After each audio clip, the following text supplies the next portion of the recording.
It's Sunday, June 25th, 2023. Welcome to LCJ Live, the final LCJ Live of the first half of 2023. How about that? I'm just going to make sure we're live here because I still see the picture here, but I think we're live. I think we're good. There we go. It's LCJ Live. It's the final one of the first half of the year, and we have a box office upset as Spider-Man Across the Spider-Verse leads the way with 19.3 million and Elemental behind with 18.5. Over The Flash, which dropped like crazy, and No Hard Feelings. Animation leads the way. And there are two new animated features coming out on Friday. Two animated movies that lead the box office. Animation leads the way.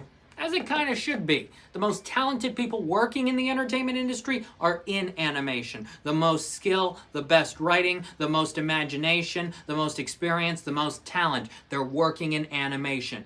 And there you go. With the box office, with what's coming up this week, boom. Spider-Man Across the Spider-Verse has now earned $317 million. Humongous for Sony.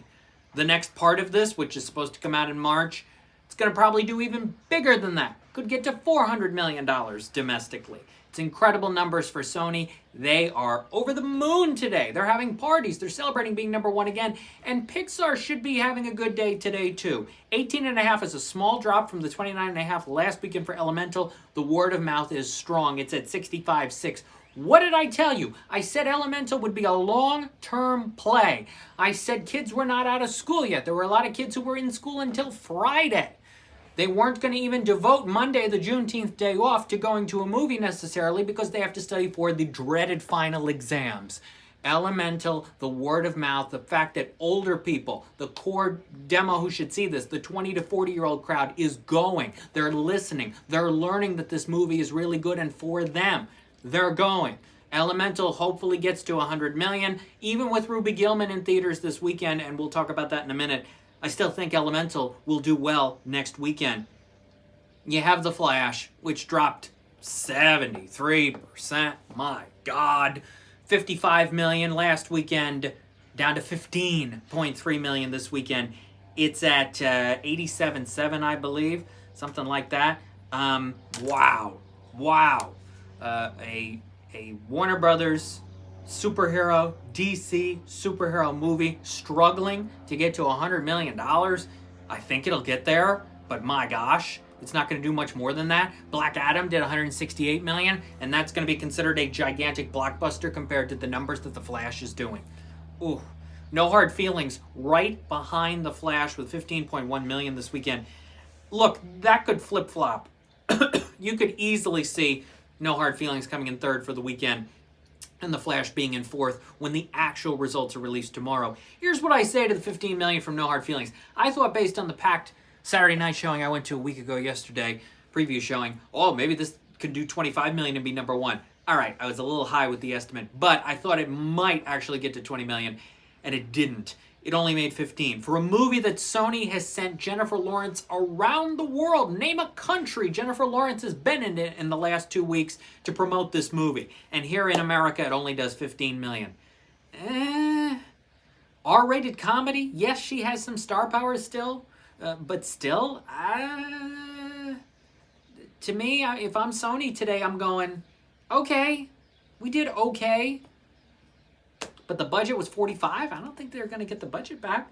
11.6 for Transformers Rise of the Beast. It's at 123. It's a few million away from passing Bumblebee. And then Transformers The Last Night. So it'll outgross the last two Transformers movies, but probably not that much more. $9 million for Asteroid City, the biggest weekend Wes Anderson has ever had as a director. In 2001, one of the weekends for the Royal Tenenbaums was $8.5 million. In 2014, one of the weekends for the Grand Budapest Hotel was $8.5 million. Asteroid City made $9 million this weekend. It's at 10.2 total. It's the biggest weekend ever for a Wes Anderson movie. Maybe because it's PG-13, maybe because of the star power. When I saw it the other night, there were kids there. I thought, wow, there are actually kids here to a live-action Wes Anderson movie.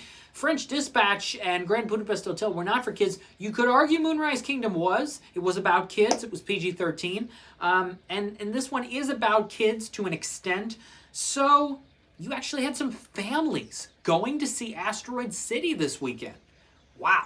9 million. Focus Features is thrilled. Wes Anderson is thrilled. He's got some stuff for Netflix coming up, but theatrical studio releases, it shows that he's still got it. He's still got that pull to bring moviegoers in.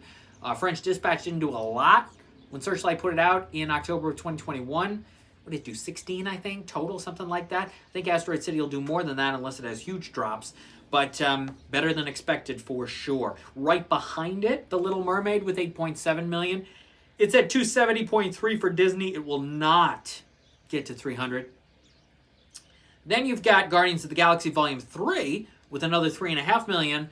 It's at 351.1. It crossed $350 million for Disney and Marvel. The Blackening in its second weekend dropped 50%. It was 6 million last weekend, dropped to 3. It's at 12.3 total. And rounding out your top 10 this weekend is The Boogeyman, which added 2.5 million. It's at 37.7. Past Lives from A24 continues to slowly expand. And this weekend it made another 1.1 million. It's up to 3.6. I still have not seen it yet. It's still not near me. Hopefully that changes this week. I'm looking forward to it. Last year when A24 slowly expanded Marcel the Shell with Shoes On, it made 6.5 million. I thought it could do more than that. I think Past Lives will do more than that, but they're slowly expanding this thing. So we'll see how it does. They clearly wanted Focus Features with Asteroid City to have the big weekend this weekend, and Past Lives a little steadier. So when you look at everything overall, but I'm going to read this comment first from the Golden Oreos. What's up? Thank you for watching LCJ Live. Feels like Hollywood execs who bet against animation the past year must be kicking themselves looking at the box office. Look, animation is strong, and let's segue into the two movies that are coming out this weekend. I'll have LCJ Q&A podcast and Animation Scoop Q&As, LCJ episodes, with the directors of both new animated movies that come out this weekend. Later this week, Nimona, which is on Netflix, a former Blue Sky animated movie that got saved by Netflix, and Ruby Gillman Teenage Kraken with Kirk D'Amico and the producer of the movie as well, Kelly Cooney Salella. I talked with them, Troy Quayne and Nick Bruno for Nimona. You'll get those Q&As and those podcast episodes this week at lcj.podbean.com, animationscoop.com, my website, lights-camera-jackson.com. So you've got one animated movie going to theaters, Ruby Gillman, DreamWorks, Universal. Maybe it does 10 million, maybe a little more. It'll actually be a good battle between Elemental Week 3 and Ruby Gillman Week 1. Because here's what I say about Ruby Gillman. It is a movie that is primarily for the under 20 crowd, and Elemental is for the over 20 crowd. That's going to be your split. And of course, Spider-Man could also do another 10 or 12 million. So you've got 3 animated movies that could bring in a total of 35 million plus next weekend. That's pretty good. And then you've got Nimona, which is on Netflix. And it is, I would say for older kids, you got to be at least 10 or 11 to really get into it. There's some serious moments. There's some action. Also a good film. And a former Blue Sky movie. Blue Sky dropped this thing when Disney dropped Blue Sky. And they thought, what's going to happen to it? Netflix comes in and says, we want you to finish this movie and we're going to put it out for the summertime. So that is Nimona. Great conversations with the filmmakers of both are coming this week. Yeah, I think studios, look, Mario. Mario has made $573 million domestically. It's one of the biggest Universal movies of all time. It's one of the biggest animated movies of all time. And Spider-Man is not that far behind. And Elemental is making some money. And Ruby Gillman will make a little bit of money. And Ninja Turtles is definitely going to make some money in August. Animation. Families don't always want to watch everything in their house. I am thrilled for the fact that Elemental is in theaters and wasn't a direct Disney Plus release. People were asking me the other day, are families trained to now watch Disney and Pixar animated movies at home? Look. Soul had to go to Disney Plus because it was Christmas 2020 and we were all still in our houses and we could not leave and it was the holidays and COVID was getting worse. That is the only movie that Pixar has made that should have gone to Disney Plus. Luca should not have gone straight to Disney Plus, and Turning Red should not have gone straight to Disney Plus. Luca shouldn't have gone because things were getting better in summer 2021, and there was a hole there for families to see something in the theaters, and it probably would have made 60, 70, maybe $80 million. And Disney lost out on probably $80 million domestically. Turning Red shouldn't have gone straight to Disney Plus. 3 months later, you had Lightyear go right to theaters for Pixar. Turning Red should have as well. Things were a little unsteady in March of 22. I get that, but it should have gone to theaters. At that point, we had several animated and family movies that had been in theaters, including Encanto. So for Disney to have put Encanto in theaters, but then not Turning Red in theaters, they made some bad calls. Turning Red should have gone to theaters. Like I said, would have probably made $70-80 million, at least.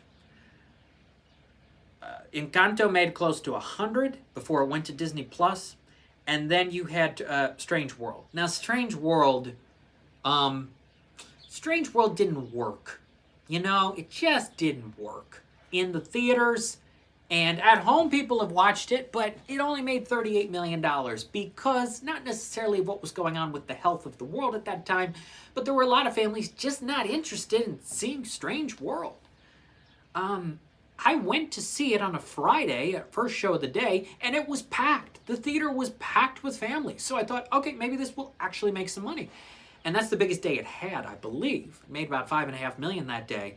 And so some families went, but not a lot. And I don't think a lot of diehard Disney fans were interested in Strange World. But now you have something like Elemental, which has a lot of meaning to it, and I'm glad it's in theaters. If it had gone straight to Disney Plus, it wouldn't have had the same impact. So, animation, clearly, it shows that families don't just want to watch something in their houses. They want to get out of the house. They want to experience the theaters. Some kids went to see Mario. It was the first ever movie. The theatrical experience. They want to experience the drive-ins for the first time. You go to something like Mario, or Spider-Man, or Elemental, or Ruby Gillman, or Teenage Mutant Ninja Turtles in August. Animation has a lot of power to it, as this week has shown. Speaking of power, a big franchise goes up against Ruby Gillman. It'll obviously make more money than Ruby Gillman, and that is Indiana Jones. And the Dial of Destiny with my friend Harrison Ford here. When Indiana Jones and the Kingdom of the Crystal Skull came out in 2008, I liked the film. And it made $100 million to start off for Paramount, and made a little more over its long Memorial Day weekend. Here we are, going to get close to 4th of July weekend, and Disney's putting this out now instead of Paramount. And the early mixed reviews from Cannes are showing the box office is going to be a little low. If Indiana Jones only opens to $60 million, what a disappointment that's going to be. The legacy, I think every older person on the planet is going to go see Indiana Jones. I think, if they care about seeing Harrison Ford in this role one more time, I think they're going to go. At one point, I thought Indiana Jones would make more money than even the next Mission Impossible movie. Because there are people who are going to go to Mission Impossible. But it's not going to be every single person who went to see Top Gun Maverick 5 times. It's not. It's not even going to be every single person who went to see Top Gun Maverick once. Top Gun Maverick was different. There are still some Tom Cruise fans who are not into the Mission Impossible movies. That was proven with the box office of Top Gun Maverick.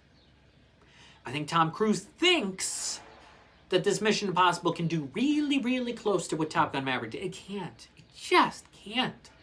When the highest grossing Mission Impossible to this point, I think it made $220. And Top Gun Maverick made $720. So anyway, Indiana Jones, I think it can do more than $60 million. I really do. Unless people wait and wait and wait a week or two. But for older audiences, there is Mission Impossible, there is Barbie, there is Oppenheimer later in July. So maybe people wait on Indiana Jones a little bit, or they go right away. I think it can do at least 75. I really do. If it doesn't, Disney's not going to be happy. And they're in a state right now where they started off okay with Guardians and did okay with Little Mermaid, and they've been up and down with Elemental already this summer, and now here comes Indiana Jones, and then Haunted Mansion, which, I'll be honest, I don't think Haunted Mansion's going to do that well. It's PG-13.